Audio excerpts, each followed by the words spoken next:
Hi everybody, welcome back. It's been a while since my last video, yet here we are. If you're a proud owner of a Logitech steering wheel, keep watching because I'll show you how I can make it a bit better experience.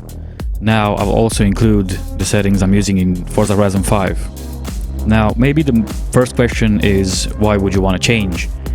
Well, the original wheel is only 28 centimeters in diameter, so that means it's not really close to most of the cars we're driving these days. Yet the one I'm having here, it's a deep dish with 35 centimeters diameter, which makes it really authentic. Now I've tried before with a different design, yet this one was not really the best choice because it's not a deep dish. That means the buttons, as you'll see later on, they were sticking out, and yeah, you couldn't access properly the buttons. Now these are all the parts, they're all 3D printed. If you haven't got a 3D printer, Google it, you'll see the part links in the description below.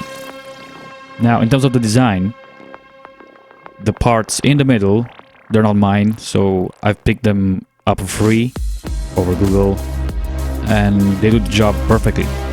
Now there's two bits here, so there's one that goes into the wheelbase, and then the steering wheel comes in the middle, and then you have the last part where you put the button plates.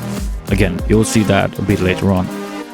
Now the bit that I've designed is these ones here.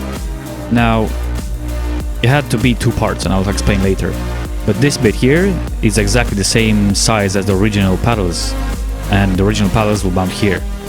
That means you still have the metallic paddles as before, and they will be mounted literally like that. Now on the other side, you don't need to make mirroring or anything, it's just the same part printed twice and rotated over. Now in terms of print settings, use 0.2 millimeters and 60% infill. And now it's time to put everything together. Like, first off, we start by making sure that your wheelbase is actually quite sturdy, well mounted on something, the table, or if you have a sim rig, a cockpit. Now the first bit is to put the cable through. You'll see there's a tiny hole, just fit it through that because you'll need it later to connect the buttons.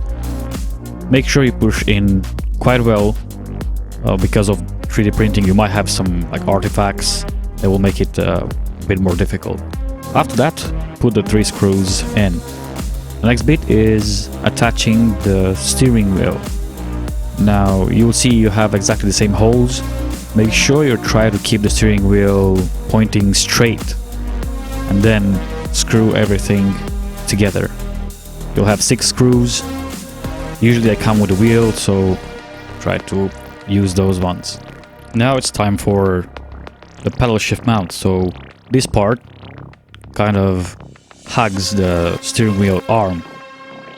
So this is the only way I could find to have the pedals in the back while you still keep the buttons in the front. So if you put those together, you will see that the pedal will actually be mounted just as usual as it would mount on the actual steering wheel.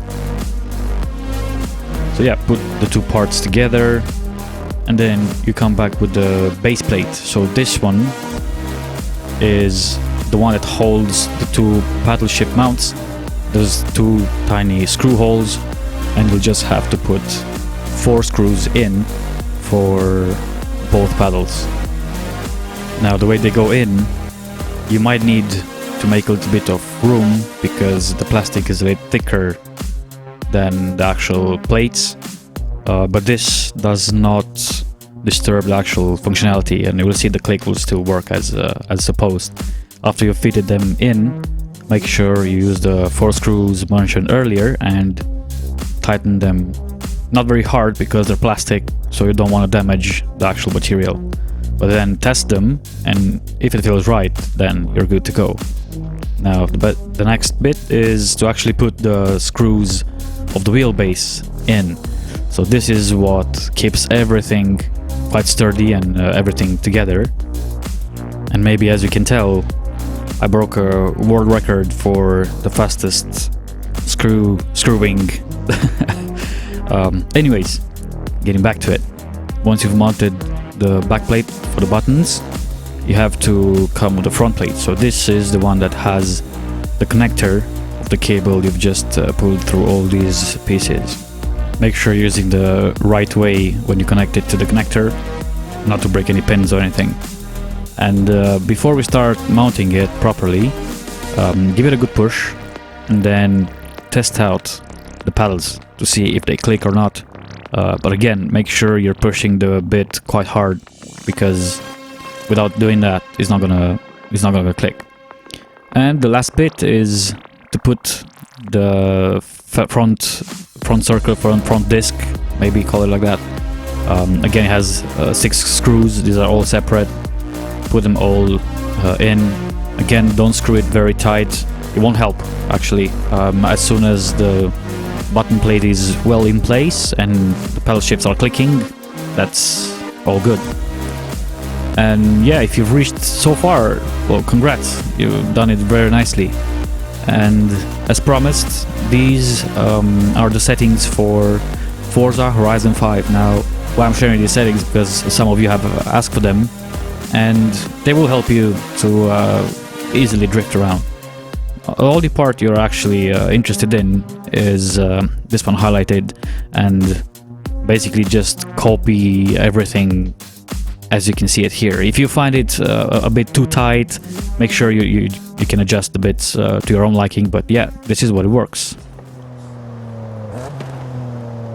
Alright, so I hope I've provided you enough information for you to start and customize your steering wheel. If not, maybe you can put the timestamps in a comment and just ask whatever question you have. But yeah, thanks for watching. I'll see you in the next one.